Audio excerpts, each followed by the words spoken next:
Anthony Davis, LeBron James at Anthony Edwards, yan ang ating pag-uusapan. Final seconds. Bryant for the win. Bang! Bad news naman ito sa Lakers dahil questionable ang status ni Anthony Davis sa laban nila bukas sa Minnesota Timberwolves.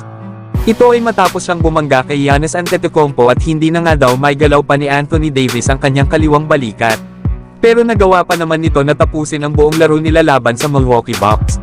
Pero makikita nga daw dito kay Davis na hindi na ito comfortable. Kaya naman ay limitado na rin ang naging ambag ni Davis sa kanilang kupunan.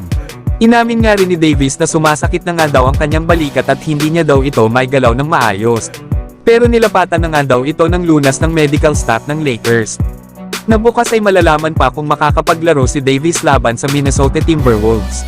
Ang bad news pa nito ay hindi rin sigurado si LeBron na maglalaro laban sa Minnesota Timberwolves. At nasa questionable nga ang status nito. Sumasakit-sakit pa kasi mga idol ang ankle injury ni LeBron dahilan kung bakit hindi rin ito naglaro laban sa Milwaukee Bucks. Kaya malalaman pa bukas kung makakapaglaro ba ang dalawang superstars ng Lakers laban sa Minnesota Timberwolves. Nabukod naman kana LeBron at Davis ay probable naman ang status ni Cam Reddish dahil sa ankle sprain. Habang out pa rin ang status nila Gabe Vincent, Christian Wood, Colin Castleton at Jared Vanderbilt. Samantalang para naman sa Minnesota Timberwolves ay out naman itong si Karl Anthony Towns. Nasasailalim nga kasi ito sa isang surgery para ayusin ang kanyang torn meniscus sa kanyang kaliwang tuhod. Habang itong si Anthony Edwards naman ay questionable ang kanyang status dahil sa sumasakit nitong left ankle.